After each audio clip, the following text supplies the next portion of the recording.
Hi there everyone, welcome to the second Poetry Book Society live Instagram book club. My name's Andrew McMillan, this is Patricia the Pug. She's quite subdued today because, of course, it's been very warm. So I hope you've all stayed inside, stayed alert, stayed out of the sun, everything that you meant to do. I'm in a slightly different corner of the study today, surrounded by slightly different objects. What have I got? I've got this little cork, which says Stag's Leap. This is from Stag's Leap Wine, because I'm obsessed by Sharon Olds, who wrote that book, of course, Stag's Leap. There's a Bella Freud candle that says Ginsberg is God, because, of course, he is.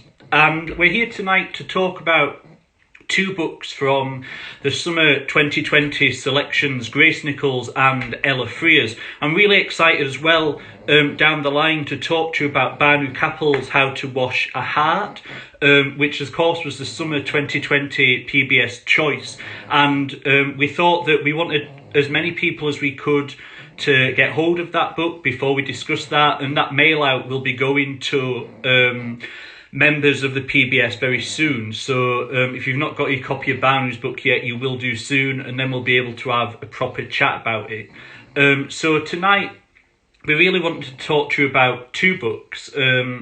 Grace Nichols, as I said, and then Ella Frears, who's going to be joining us later on as well to read a bit from that book and to chat about it as well. And so I thought, first of all, before I talk about Grace's book, it might be nice to think about that selection process of how we actually go about choosing the books. As I said last time, I'm one of the selectors. I'm lucky enough to have that job at the minute alongside Sinead Morrissey. But the books that we're talking about at the minute are actually the ones that we chose for summer, where I did it with Sandeep Parmar, and that was kind of Sandeep's last go around before she stepped down as a selector. So it's great to have the chance to be able to do that with her. And so the way it works is we see all the books that publishers send in. There's an awful lot of books published, as you all know, every quarter, and so many of them are so good. And so then we end up in a conversation, in a dialogue about which books work the best for us, which ones we want to celebrate, and we end up choosing one choice, 4 recommendations, and then a special commendation as well. And the special commendation is the one that I want to kind of start chatting about, I guess, tonight. So for summer 2020, the special commendation for the Poetry Book Society was Grace Nichols's book, A Passport to Here and There. And the special recommendation is a kind of slightly elevated pick, I guess. It's a book that might otherwise not be able to be chosen as a choice or a recommendation. It's a book which has something slightly different about it. And so it might be a selected poems, it might be an anthology that brings together different poets and different voices. It might be a translation, in fact. And there also is a PBS translation pick as well. But this time we chose Grace Nichols' Passport to Here and There because it felt like a kind of extended single collection. So Blood Axe are publishing that book in a few months. It starts off with this brilliant introduction from Grace where she talks about her life, she talks about where she grew up and her kind of journey both as a person and a poet. And then it contains photographs, it contains this kind of almost an almanac of a life. And in that way to us, it really felt like a different book. It felt like a book that deserved to be the special commendation rather than a selection, rather than a recommendation, rather than a choice. It became the special commendation for summer 2020. And one of the things you get to do as a selector for the PBS is you don't only get to choose the books, you get to then write up about them as well. And you have to kind of come up with a 300-word kind of sales pitch, I guess, or a blurb that might sum up the book. And I thought that I'd just say a little bit from that about what I thought about Grace Nichols' book. And like I say, that's not out quite yet, but Blood Axe are publishing that very soon. And so I urge you to get hold of that book as soon as you can. So I said that it's a collection that it's held together by this sense of returning, I think, and a desire to save things from erasure. So it's a book that feels as though it's maybe taken a whole life to become to write or to get to write. And there's an incredible array of different poetic forms, of meditations, and through these photographs and through this introduction, this prose introduction to the book, it seems that it's Grace in this book, that Grace Nichols is enacting a kind of redemption to redeem this past, but also leaving it behind as well. There are poems that are split between England and Guyana, that passport to here and there, I guess, that the title suggests. A kind of observation of now. She's one of our best poets of just observing the world around us, of being able to do that through poetry, but also a kind of excavation of history.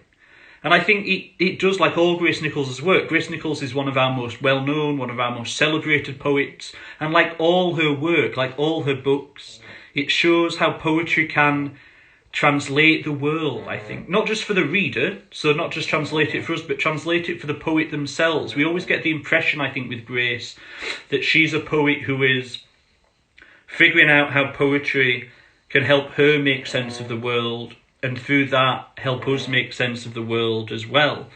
There's a poem, Greensleeves, in it that I think is this almost rewriting of clearances, this rewriting of the third section of Heeney's clearances. And Wilfred Owen gets reconsidered. There's a really moving elegy towards the great Derek Walcott at the very end of the book. And so it's also a book that's haunted by all these different voices, all these different poets that keep coming up. And I think that, as well, one of Grace Nichols' great gifts as a poet is to make poems that don't simply describe something. Although, if that's your bag, then she can do that as well. She's got this great image of a jigsaw puzzle of drought. A jigsaw puzzle of drought, almost as though you're kind of viewing it from above. And then this kind of beautiful image later on of waves that feel like a kind of bridal gown coming onto the beach. And all through the book, there are these incredibly powerful images and incredibly powerful moments. It's a book that is, I think, constantly moving. A book that's constantly in motion, and I highly recommend it to you. So that's the special commendation for 2020. And so alongside that, there's also a pamphlet choice. There's a translation choice, as I mentioned. And there's also, that's been a relatively new invention in the sort of last 2 years, I think it is, a wildcard choice that the mini Anthony Anaxagoru chooses. And this time that went to Wayne Holloway Smith's great book, Love Minus Love, that Blood Axe are also publishing later this year, I think in September. I think it's been pushed back because of the pandemic. But so there's this whole kind of array of books that we choose every quarter. And so if you aren't a member of the Poetry Book Society, if you're kind of umming and ahhing about whether to join or not, I highly recommend it. It's a way of just kind of keeping abreast of everything that's happening in contemporary poetry. You get the bulletin every quarter. You can choose different levels of membership. So you can either get the first, you can either get the choice sent to you, you can get all the recommendations sent to you, you can get the translation sent to you. There are all these different kind of levels of membership. I think there's one where you can get everything sent to you, and then you end up with shelves like this that are just full of poetry, and that's a great thing. But do check out the different levels of Poetry Book Society membership. And like I say, if you are a member already, Banu Kapil's How to Wash a Heart by Pavilion Press, which is the PBS choice for summer 2020, will be on its way to you, I think, imminently. And then the next time that we have one of these get-togethers on Instagram, we'll be able to talk about that as well. And so alongside that choice of Banu, alongside that special commendation of Grace Nichols, we of course have the 4 recommendations. And last time, a fortnight ago, on this book club, we met the first of those. We met Sean Hewitt and Tongues of Fire, and Sean joined us and read a bit for us, and we had a chat about this book. And tonight we're going to be joined in a little bit by another one of those recommendations, Ella Frears, and for her fantastic debut, Shine Darling, which is published by a relatively new independent press, Offord Road Books. And I think one of the great things to be celebrated about poetry in the last few years, and one of the great things that the Poetry Book Society has been able to do and help encourage, is the kind of breaking apart of what we might think of as traditional publishers or as publishers where the best work is published. And I think it's great that alongside a publisher like Cape, who we talked about in the last one, we can talk about Blood Axe, who are an established independent press, publisher the likes of Grace Nichols or Wayne Holloway Smith. But then we can also talk about Offord Road Books, who had great success with A.K. Blakemore, winning with her book Fondue, and that won the Ledbury Forte Prize for Best Second Collection.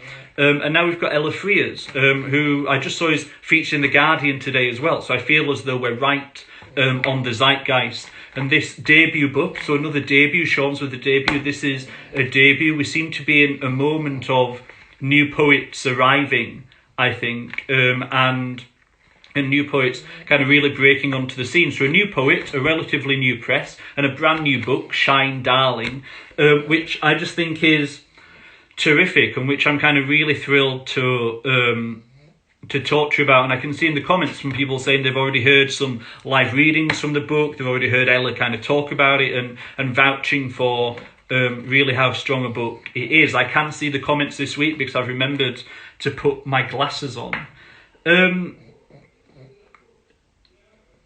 Ella's going to be joining us shortly, as I said, to kind of talk about the book, and I'm going to hopefully ask her some questions, and she'll obviously be much more insightful than I could ever be about the process of the book. But I guess I thought that I'd start off by just sort of trying to give an impression of maybe why it was this book spoke to me and Sandeep, why it was that it ended up being a PBS recommendation amongst incredibly stiff competition, as there is every quarter, because again there's so much good stuff being published at the minute. We are in a golden age of poetry, and long may that continue. I think the very opening poem, which starts speedily from its title, is one which just kind of sets the scene for us, really. I thought I'd start off by reading this poem. I've asked Ella's permission, so it's all right, and then kind of talk a little bit about it. So you immediately open the book, you get this poem on page 3, and the title runs straight into the first line. I'm a big fan of poems that do that because it seems to just catapult us straight into the book in a really interesting way. I knew which direction from the way the moon tilted towards the sea. My heart, pulled gently from my chest, was carried sleepwalking over the waves. I held my breath, concentrated on the new space. There was pain, but it was not new pain. Pray now, whispered the sand, and I fell to my knees thinking moonlight, moonlight, moonlight, until it was no longer a word, but a colour, and then a feeling, and then the thing itself. And I just love that final moment of that poem. We get that repetition of moonlight, and perhaps the moon is one of the most kind of traditionally poetic things that we could think of. But then we get that incredible refrain in that poem that it's a colour, and then it's the feeling, and then it's the thing itself. And I think that opening poem just sets the stall for what Ella does so well in this book, that I think it's hard to articulate, but I guess it's that it takes that myth of poetic language, or that myth of what it is to be poetic, and it pulls it immediately down off its pedestal. It says, well, actually, the moonlight, the moonlight, the moonlight, until it was just the thing itself. And that's so interesting. So rip away all artifice. So, well, actually, beyond simile, beyond metaphor, beyond any attempt of artifice, it was just the thing itself.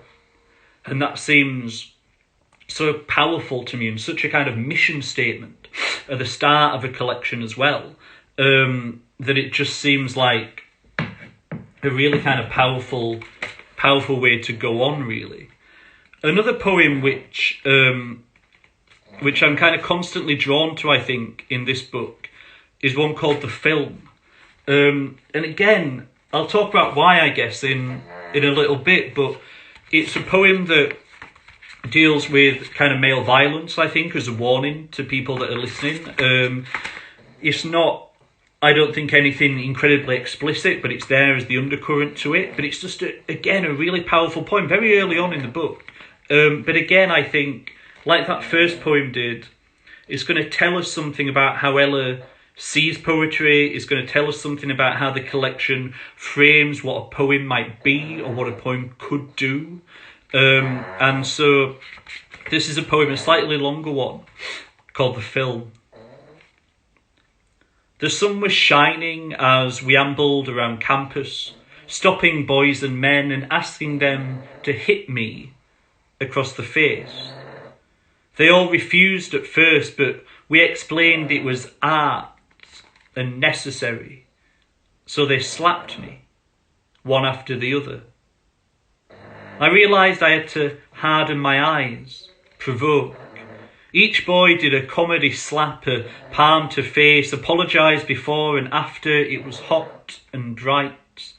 We flirted with a geographer whose slap was light, his fingers just brushing my cheek as though turning my face to the side to see my profile. We had about 20 guys on film. My boyfriend turned up and we asked if he could do it. He kissed her and stood to face me. My friend pressed record and said, "Go." And I was laughing, had forgotten to settle my face, my left cheek slightly pink from a day of slapping. I was not ready for his backhand. Quick and strong, a strange noise as though he'd knocked the laugh right off me. A thicker pain than a sting, an immediate loss of breath. For a moment, we were silent, and I looked at my friend whose hand had flown to her cheek, the camera's red light still blinking, and I knew we would never watch the film, that I would feel sick and guilty as long as the bruise lasted longer, having asked for what wasn't mine.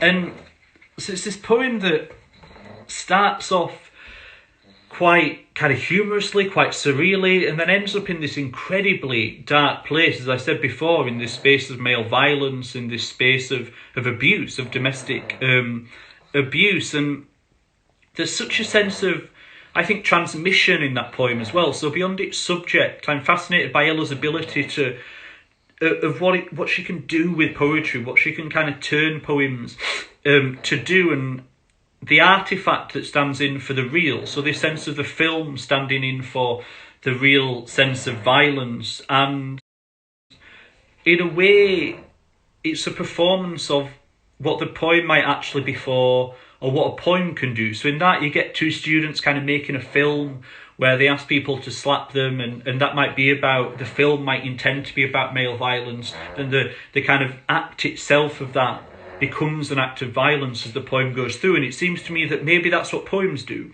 Poems are this kind of act of transmission where they perhaps kind of shift halfway through, or perhaps they begin as a performance but end up somewhere real. Maybe the best poems really, I think, end up somewhere real. And that's just a really clever example of that, I think, where we end up somewhere unexpected from where we started. And I guess all I ever want as a reader of poetry is to be surprised. And this book is, amongst other things, just endlessly surprising in terms of where we might end up, where it might take us, what we might end up doing, and kind of where we might end up as we go through. Patricia's here. She's had a long day. She's tired. She's stretched out. But she's doing all right. Hanging in there like the rest of us are, I would say. Isn't that right, Patricia? Good. So like I say, Ella's going to be joining us shortly. There are other poems in this book as well that I think just really speak to me and just really kind of dazzle me, I guess. There's Hail Services slightly later on that I'm not going to read, but it has this wonderful title, Hail, you probably can't see that, Hail Services, and then it says Grease Impregnated. And I'd run a competition if I was that kind of guy, in that is Patricia snoring. I'd run a competition if I could be bothered in the comments where I'd get you to tell me which poet Grease Impregnated is kind of quoting, or who that's a reference to, but it's of course Elizabeth Bishop with her Grease Impregnated wicker work that happens in Filling Station. And so Hail Services kind of automatically becomes in conversation with Filling Station, that great Elizabeth Bishop poem, which as an aside has just my favourite ever line of poetry.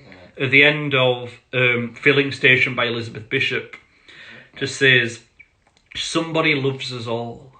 Somebody loves us all." Perfect line of poetry, because it's true. No poetry in it, just true. And that poem kind of occurs or is referenced by Ella in Hail Services. And I think one of the things that really makes these poems alive, one of the things that really works in these poems is their ability to kind of mix registers and have these different kind of mixes of language. So in Hail Services, Grease Impregnated, we get that reference to Elizabeth Bishop, but then we get contemporary references. We get the language of advertising. We get the language of consumerism in there as well. And as a collection, it feels to me as though it's a book that's constantly saying that all language is up for grabs, that all language has the potential to be poetic. And I say potential because I think that that's something that we might automatically tell our writing students. That's something that we might automatically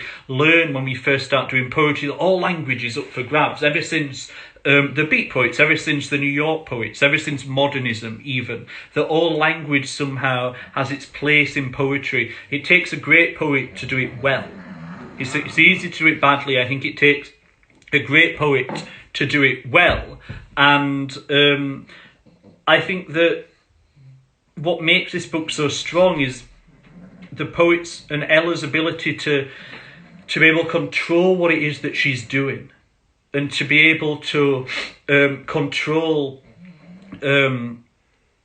the different registers of language. I got momentarily distracted because I got a great text from Meat UK. Meat UK have texted me to tell me that I can get a free hamper of meat with every order of sausages. That's something that I might be taking up later on, but it's good to know that Meat UK is still in touch with me even during this pandemic time. That's why I was slightly confused, because the text came through at the top of the screen. So Hail Services by Ella kind of shows off that ability that all language is up for grabs. And like someone saying in the comments, Hart Crane quoting Billboards, it's that kind of eye, that kind of magpie eye to these different registers of language that I think is so important. And there's a great poem, there's kind of a language, I think Mina Loy turns up in this book. Maybe I'll kind of ask Ella about that. Maybe that's just my kind of sense, but there's this great run of passivity, electricity, acclivity, which seems to me a direct reference to Mina Loy, another poet who I'm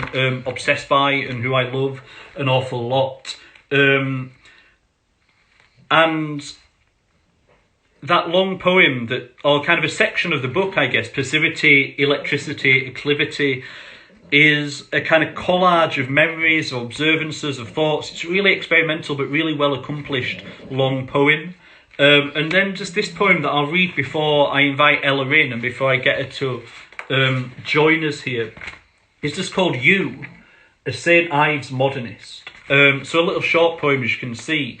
But again, it's one where the title falls straight into the first line, which is something, again, that I'm kind of a big fan of poetry being able to do.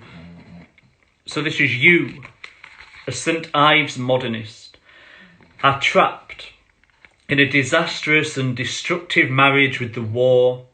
See, begin an affair with the Atlantic Ocean, and a sailor, and a sculptor, and Paris, and New York, and a stone circle, and a Cornish hedgerow fizzing with cow parsley. 9 months later, you give birth to a white square, and you're not sure who the father is.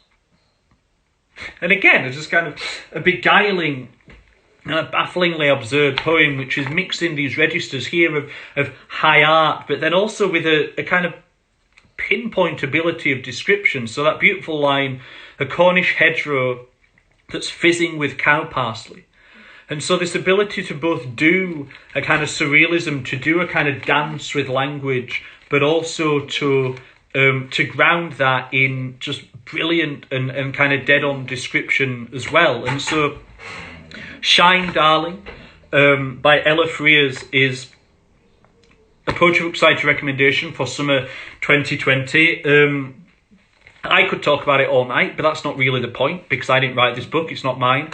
And so what I'm going to try and do now, as we've become used to, through the magic of Instagram and through the magic of technology, is I'm going to attempt to invite Ella into the conversation and then ask her to read a poem for us. We're going to have a chat about the book, and then I can see the comments kind of coming in at the bottom. So if you've got any questions for Ella, hold on to them for now, and we might get you to ask those in a little while. So if you just bear with me for a second, I can attempt to bring Ella into the conversation.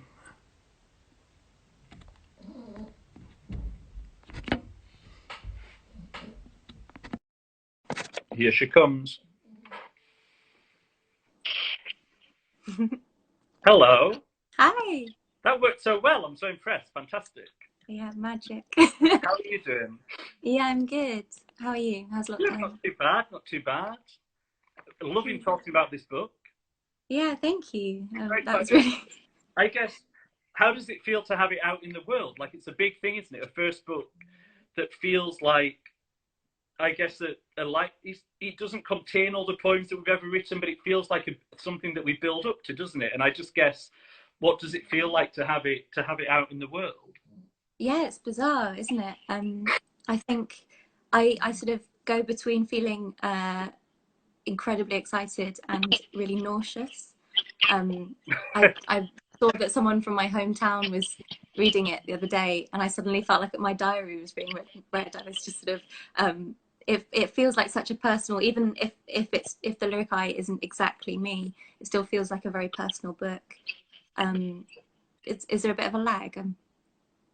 Only slightly, it's fine. That's good. We can hear you fine. That's coming through perfectly. I think that's a really interesting point, though, that you raised, that even if it doesn't, the lyric I might not necessarily be that straightforward kind of confessional I, quote unquote, that it still feels like it's exploring very kind of personal things around kind of sex and sexuality, around the kind of body as well, around kind of female experience. And I just find that kind of fascinating. It's not a way that I've ever dared to write, but I guess is there something in that it's easier when the I is slightly kind of away from the self to get into those things, or it's easier to write into them? Or how is it that you kind of approach that sense of your personal self within the kind of the voice of the poems? I think with a lot of the poems I'm really interested in, like I love it when I'm at a party or a dinner party or something and someone is really amazing at telling stories, at telling anecdotes, and the thing that fascinates me is why they've chosen that particular story at that moment, and what they might be changing in the telling of it. And so when I'm taking these, most of the book is drawing on sort of my life or things that I've experienced. And when I go to write that, I think about why I might be wanting to tell this. What sort of perverse thing is this oversharing that we do as poets? And the interesting thing for me in the sort of making of in the sort of artwork of it is when it sort of detaches itself from the real, from what actually happened, and why I'm making those decisions. So yeah, I don't know if you do the same thing with your poems. Not that clever. I just have to write down what happened to me. But I love that idea. I'm fascinated by the idea of interrogating, I guess, the idea of why it is I want to tell this, or what it is about this that makes me want to tell it. And then that phrase that you just used then that I thought was fantastic, when it detaches from the real somehow. It's almost like I've always loved this Selima Hill quote where she says there's a kind of difference between poetic truth and what actually happened truth. And oftentimes when you're working with new poets, like you'll know this, that you say, I'm not sure about that line, and they say, well, that's what really happened. And you kind of go, well, but I love that idea. Well, no, from the real seems like such a useful phrase in that context, I guess. That's where the magic happens, I think. Those points when you suddenly decide, sometimes a poem won't be working, and I'll think, what happens if my lyric eye feels exactly the opposite of what I feel about this situation? You know, what if I lean into this sort of incredibly creepy mechanic or whatever, you know? Or what if I decide to kiss him? What happens then? Where does it go? There aren't any creepy mechanics. I don't know why I said that. Never happened. Let's talk about creepy mechanics. Did you want to read us a poem? I got too excited by the conversation that I forgot we were going to start recording. Sure. I think I'll read this one. I loved your reading of my work, by the way. Thank you. Yeah, you read beautifully. Okay. These are my lovers. What of it? Closer to dogs than men, closer to donkeys than dogs. Their old-fashioned skirts leave everything to the imagination. Picture this, week-old meat. Picture this, buttered toast picked up off a dirty carpet. I whistle and they come. Pavlov, eat your heart out. I stroke their matted heads and they snore at my feet, content. If they misbehave, I send them to bed without any supper. They love supper, crouching over their plastic bowls like harpies. If they're good, I let them count the freckles on my arms. I'm not saying it's what I want forever. I'm saying times are hard and gratitude really does it for me. Tonight, I will enter their bedroom in nothing but a heavy gold necklace. I will hold my arms out, palms upwards, and from their twin beds, they will rise softly, like smoke from the altars of villages. Oh, thank you so much. That's brilliant. And I guess it goes to one of the things that I was trying my best to articulate during the first half of the broadcast when I was kind of thinking about these different levels of language that it seems to me you can just deploy so easily, and so kind of different registers or sometimes different images that just seem kind of collaged together in a way that fits perfectly, in a way that each line flows seamlessly from the next, and yet I wouldn't be able to draw the same line in my head from the start of that poem to the end of it, and yet I can follow your logic kind of perfectly. And I just wonder, so they're not, as you said, they're not kind of directly anecdotal in that sense, or they're not straightforwardly narrative in that sense. And I just wonder, you know, which is where a lot of people start writing poetry, don't they? They kind of sit down and they go, I'll tell this thing I'll just say this thing that happened to me, or I'll kind of tell this narrative that happened to me or someone that I know. And I just wonder, therefore, what your kind of process of writing looks like. Is it a kind of gathering of different bits, or are you able to kind of follow it oftentimes in one draft from kind of beginning to end, or is it almost like an assemblage at times of bringing things together? That's really interesting.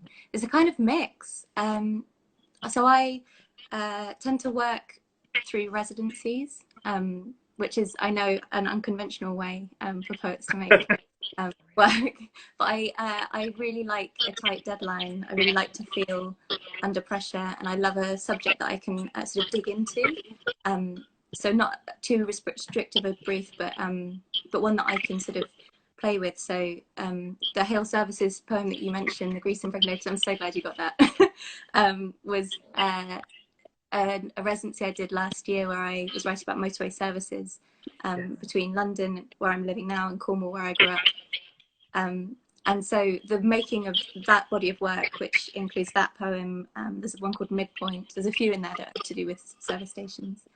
I went on a road trip with a producer and a filmmaker. We visited 16 and we talked to motorway service station staff and like people that were there, and motorway service station fans, because I didn't realise that they exist, but they do.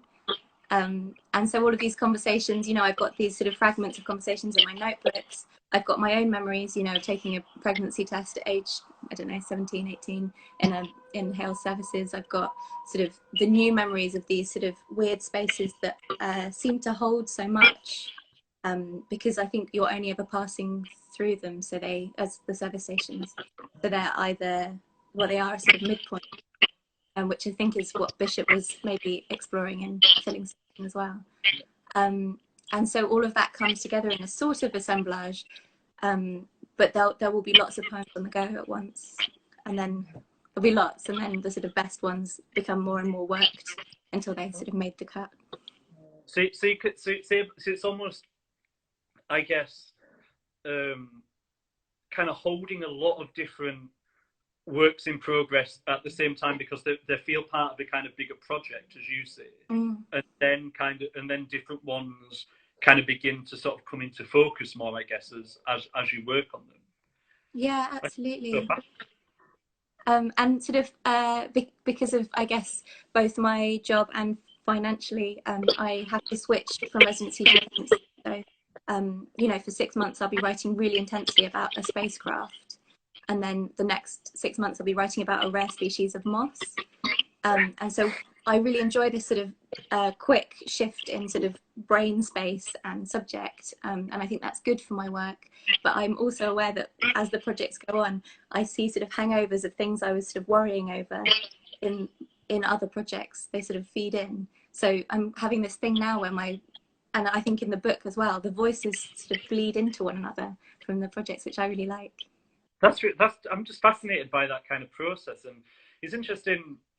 I guess we're saying that, you know, motorway service kind of residency fascinated me when you were doing it, and kind of fascinates me still, because they're beautiful and yet incredibly bleak places. And like you say, these kind of they're kind of transient, and yet they kind of hold so much, don't they? And was that your initial attraction to it, or was it something? Did someone come to you with that idea, or was it your kind of obsession? No. Yeah, I wrote the project. So I was in a long distance relationship with the partner I'm with now, who I live with now. So we were apart for 3 years, London to Cornwall. So that journey was really significant to me, for lots of reasons. And I had this weird experience a few years ago where I was coming back up to London, and I was at Fleet Services northbound, which is the one with the pines, for if any motorway service station fans are listening. And it was sort of dusk, and I was overwhelmed by this feeling, sort of jealousy and heartache, which I hadn't realized that I'd put there in this space. I just sort of left it. I'd sort of obviously had some moment there and then moved on, and suddenly it sort of overwhelmed me, and I thought, oh my God, I wonder if I traveled back through these different service stations, what I would feel. And everyone has their own memory, I'm sure you do as well, attached to a service station. I'm just seeing in the comments, Ella, that someone's just asking what actually is a residency. So I just wonder if you could. That's quite a big thing to answer, isn't it? But kind of what you mean by kind of residency, or how that works for you as a writer. Yeah, it's still quite unusual in the writing world, I think, although more and more poets are doing them. So more often than not, it's in the art world. So a gallery or a space or a museum will hire an artist to sort of be in residence, although they might not actually be living there. They might visit once or something, but usually you would spend some time there. You would engage with, if it's a museum, you'd engage with the collection. They might want you to look at a specific object, or you might choose one, and then you would write for a period of time. There might be no particular outcome. They might just like being able to say that you've been writing in sort of relation to their stuff, or there might be a sort of final event or reading or publication. Fantastic, thank you. No, I think that's really useful for people listening. I was once poet in residence at a sexual health clinic in Bournemouth. Oh my God. I lived in but you know, it was fun. I mean, good. Was it fun? Yeah, it was great. Just kind of, just like you're saying it, that I'm fascinated by.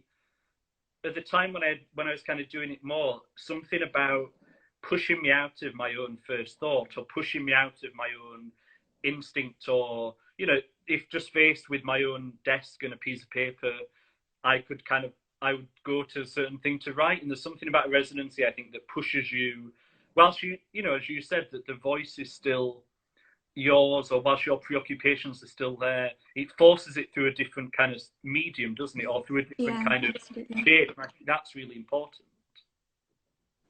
Yeah, and these weird jobs, I think there's still maybe it might be my own complex, but I think still people feel a bit funny about writing poetry sort of on demand or for something, to a brief. I think because there is this worry that the thing that you'll come out with won't be sort of wholly what you wanted it to be.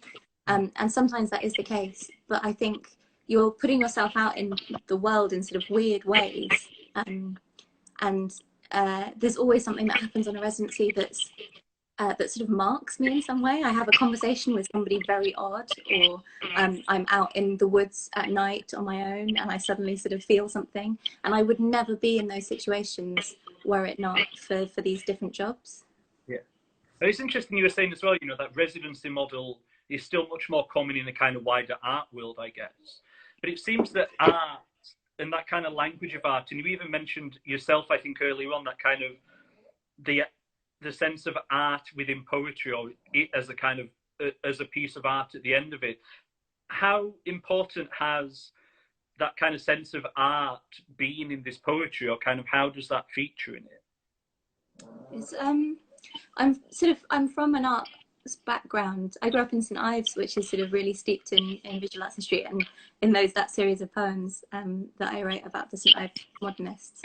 And I think about poetry in a sort of very visual way. I think that's why there's quite a few shorter poems, because I really love being able to sort of grapple with a poem in one go.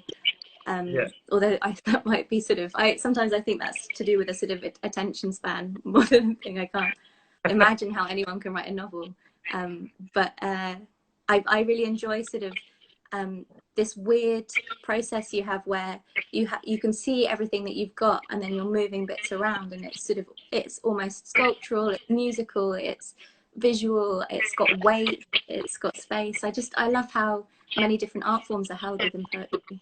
I think that's and so even then in that in this kind of section that I was kind of mentioning, passivity, electricity, acclivity, that it would that be the case then that each of these kind of there's these sections that kind of start off from each other, that each one of those was, as you said, kind of worked almost as an object, as a kind of solid thing, and then was there a process of almost kind of spreading them out and reassembling them in a different order, or did they come out like that? I'm always fascinated by, I think I keep trying, but I think long poems is just the hardest thing to write, or these long pieces, kind of longer kind of breaths out of poems is so hard to kind of accomplish. And you've done so well in this one, and I just wonder how did that come together? It kind of almost came out as it is. I mean, I've worked on a sort of how each one is weighted and how the line breaks are. So each part is worked separately. But the rhythm of it, how the narratives sort of interweave, that sort of happened within the space of months, I'd say. I kind of didn't know where I was going, but I could feel when I wanted each sort of strand to come back in. And I think it was a weird thing. I always feel like a bit of a wanker saying this, but I went to Mongolia.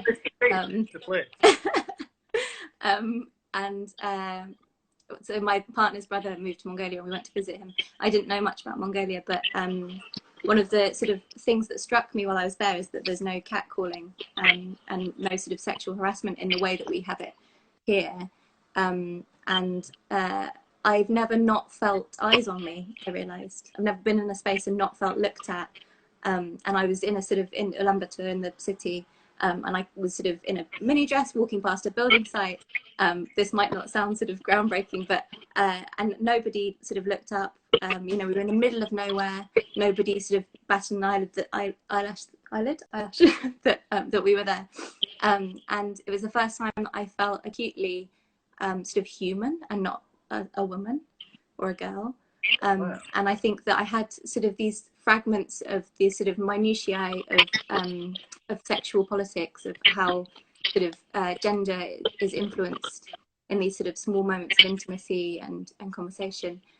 And suddenly having that small bit of distance from whatever it was, feeling sort of pressed upon in that way, it sort of just came out. Wow. Oh, fantastic. And I can see that Toby's asked a question in the comments. Toby, we'll come to that in a moment.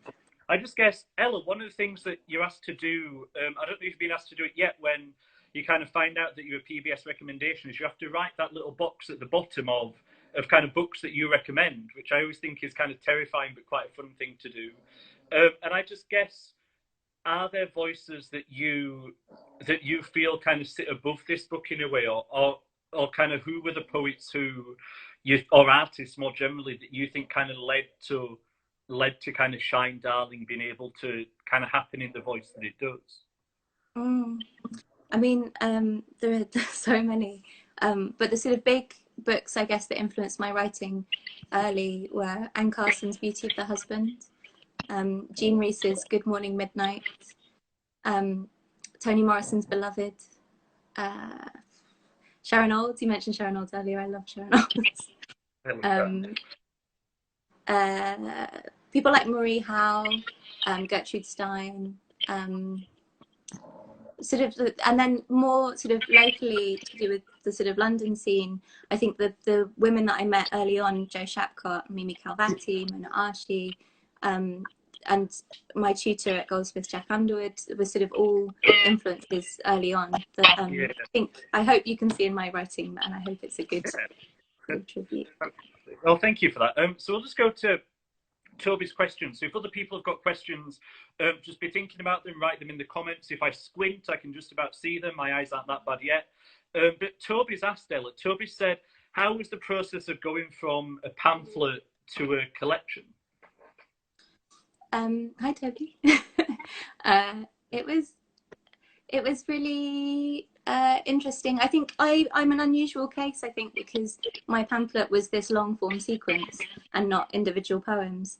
And there were only ever 250 copies of it printed, I think. So it felt obvious that it should go into the book, and it felt very vital to my writing to generally have this sort of long form experimental piece at the heart.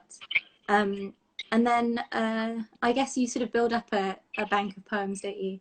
But I didn't realise how hard work it is actually putting the book together.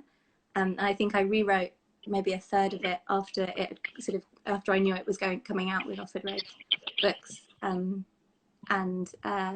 it was just, I mean, it's a wonderful, but it's a wonderful process, but it's a lot of work, isn't it? Yeah, I don't enjoy it all, but but Toby knows. Toby's got a great book. That's true. Why are you asking that, Toby? It doesn't matter. Got another question here, Ella. Someone just saying, how did you find approaching publishers as an unsolicited writer?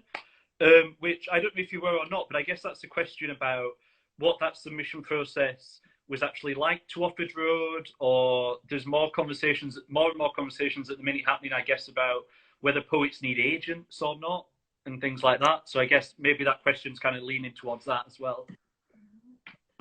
Yeah, I mean, I had an agent, so and I think that is getting less unusual, but it was unusual then.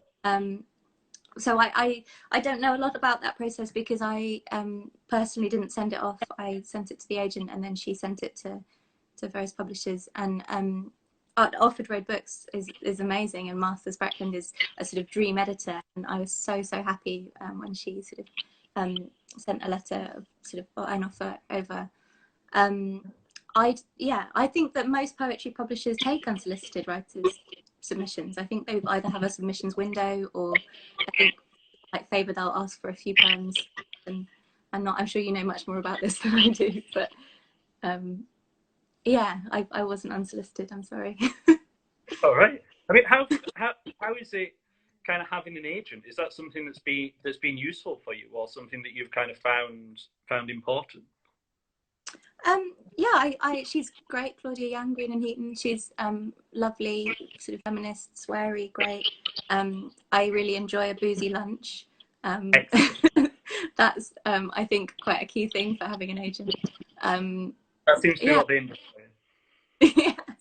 No, they've been great. When I met with her first, I would have sort of held on to my manuscript, working on it forever, maybe.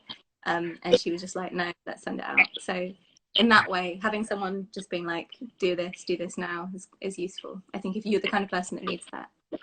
Yeah, no, that's good. Toby is kind of selfishly asking another question, but we'll let him, because it's a Wednesday night and that's just a nice thing to do. He asked a good question actually. He says, "Which poem in the book brings you the most joy?" Oh, I think I'm slightly biased because I think that you're changed. Your opinion on your poems changes when you perform them, and my poem "Fucking Cornwall" definitely seems to bring other people the most joy, and so I enjoy that. Personally, I have the poem actually where the title comes from for the book. The last poem in the book, which is about. It's called "I Asked Him to Check the Roof, then Took the Ladder Away."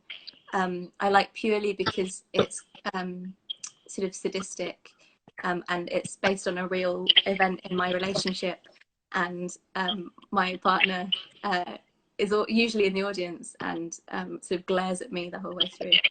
I enjoy that. Fantastic. I can see Georgina Wilding. Hello, Georgina's just asking a question. Back to that previous chat we were having about agents. Just saying, has there been a conversation, I guess, or was there a request from that agent to write other things, so a sense that you might write a novel, or as we kind of wrote about earlier, or that a sense that the agent might kind of want other things apart from poetry? Maybe I don't. I think maybe she probably would like it if I wrote a novel. I don't want to speak for her, but there's a lot of. It looks like a lot of work. A novel. I don't know how anyone holds that much in their head. I mean, to go from a poem to a much. But we'll see, Claudia. We'll see. That's any other questions kind of coming through on the screen? This is nice. Have you got any more kind of online kind of readings or anything coming up? I mean, it must be it's a strange time to bring a book out into the world, I guess, isn't it? Because all the kind of public readings that you would have obviously been doing and celebrating art can't happen yet, but they will do, I'm sure. Yeah, it's weird. And online readings are. Have you done many?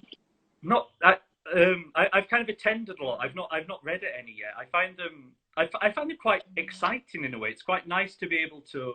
What I like is the live response of people in a way that poetry readings, everyone's so quiet and they all just kind of sit there and applaud at the end. Whereas even just this, what's nice is people going, "Yeah, I love that. Yeah, that's great," in a way that they wouldn't feel comfortable to do in a public situation. So I found that quite enjoyable. I think that I am realizing a lot about myself as a performer. When I started writing, I absolutely hated being on stage and found it really scary. And I think that I've developed sort of mechanisms for coping with that. And I feel fine now. But I've realized that I pin quite a lot of my sort of self-esteem on stage to sort of laughter. So if I read a funny poem at the beginning and I get a laugh, then I feel fine for the rest of it. You don't get that online reading, so I find myself getting more and more anxious, sort of reading into the void and getting no sound back. But it's interesting how it's making it sort of more accessible and opening things up to sort of international listeners and stuff. I think that's good. Yeah, no, absolutely. Fantastic. And did you have another poem, maybe, Ella, just to finish us off with, that you wanted to read? Yeah. I don't know. I might read this because I mentioned it. This last poem in the book. Yeah, absolutely. I asked him to check the. I asked him to check the roof, then took the ladder away. All night I enjoyed the lie, not feeling well, upstairs in bed, sends his love. I could feel his frustration through the ceiling. So strongly, it was as though my chest were the roof, and he was trapped inside. How will we go on after? I thought. How will I end this? He hadn't called for help. Maybe he'd worked out a way down, but I didn't think so. The dinner party was wonderful. As the guests left, I looked up and realized that there was no moon. Shine, darling, I whispered, and from behind the chimney rose his little head. Fantastic. Thank you so much for reading that, Ella. And it's even better now knowing that it's based on a real event. That makes it even more delicious to listen to, I think. Well, thank you so much for joining us on this book club and for this book as well. It's such a great book, and I'm so pleased that it's in the world. So Shine Darling, Ella Frears, is out with Offord Road Books now. You also in The Guardian today, Caroline Duffy's chosen you as a poem to get us through, which is nice, kind of hitting the zeitgeist. Thanks, Caroline. I love that the well, headline for that is getting us through. Just before we go, Meg is asking us, can we have the background story to that poem, if you're allowed? What, the roof one? Yeah. Oh, I don't know if I'm allowed. You don't have to if you don't want to. I don't know. You know, sometimes you have these arguments in relationships, and you behave badly, and sometimes that includes someone being trapped somewhere, and you going out to party. That's fair. Last year, my boyfriend accidentally locked me out of the house, and I had to sleep on the garden furniture all night because he fell asleep. There you go. Luckily, it was summer, so it's fine. Thank you very much, Ella, for joining us. It's been really great to chat to you. As I said, Shine Darling's out now from Offord Road Books. Check out the Poetry Book Society website, where this book is a recommendation. Next time, we're going to be talking about Barnum Capel's How to Wash a Heart, which is another great book. So hopefully see you then. Thank you very much, everyone. Bye, Ella.